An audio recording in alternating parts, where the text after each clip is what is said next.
in 2008. And of course, we're fortunate to have with us a longtime member of the National Association for the Advancement of Colored People, Dr. Kimbrough.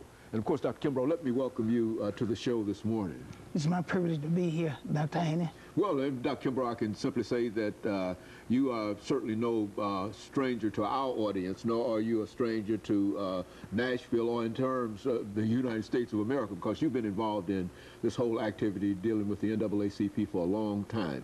And what I wanted to do this morning was to simply give you an opportunity to talk about how you first became involved with the National Association for the Advancement of Colored People, and move on through there, and then perhaps mention some of the things that might be some of the challenges and the opportunities that we as individuals have. And we've got a young man who's going to also come later to talk about what young people are doing in the NAACP. Let's do it from that perspective. Well, I'll try to be as brief, and that's very difficult, but it's a pretty long road. But when I went to Tuskegee in 1956, there was no NAACP in the state of Alabama. The state of Alabama saw the NAACP as a threat to their so-called Southern way of life. And that meant that black people couldn't vote. You let them stay in the line maybe for long hours at a time, and still they get up there and you ask them how many bubbles in a bar of soap. So they still didn't get registered.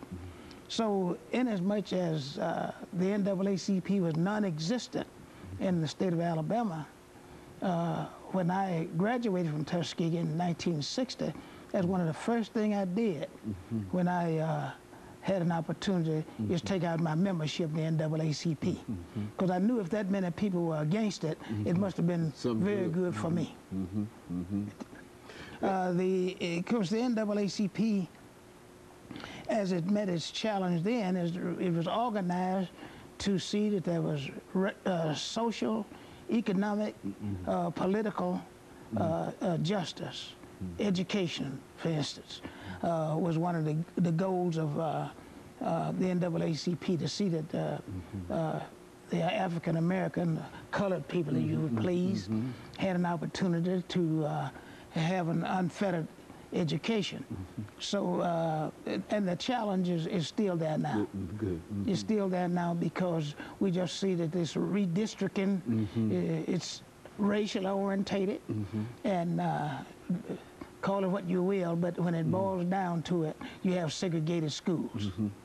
And so in a real sense, you believe that it is as important for individuals, Dr. Kimbrough, to be involved in the NAACP today as it was when you started, became involved in the 1960s. Would that be a fair statement? Well, I think someone has said, whatever brings you out of the water, you use that to keep you afloat if you're drowning.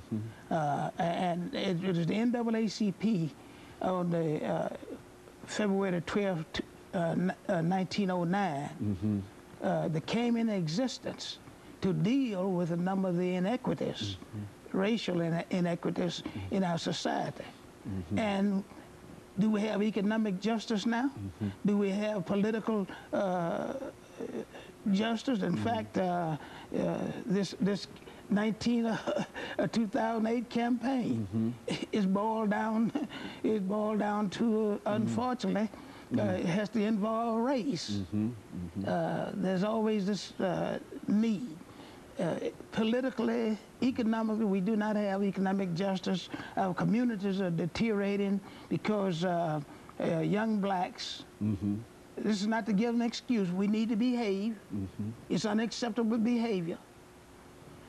Many of the robberies, the thefts, if you please, the killings, if you would, take place because people are disorientated in our society, and the spin for this disorientation is racial injustice. Very good. And of course, Dr. Kimbrough, we're getting ready for our first commercial break. But this is the information that we wanted to receive from you in terms of where the NAACP stands in 2008.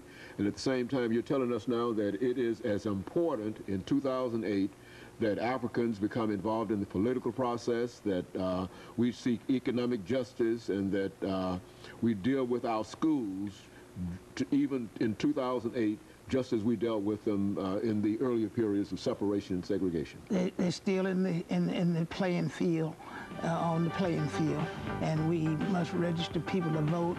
We must do whatever we can to see that we have pride. Very good. And let me thank you for bringing that information back. And let me encourage our audience to tune in for the second segment of our show.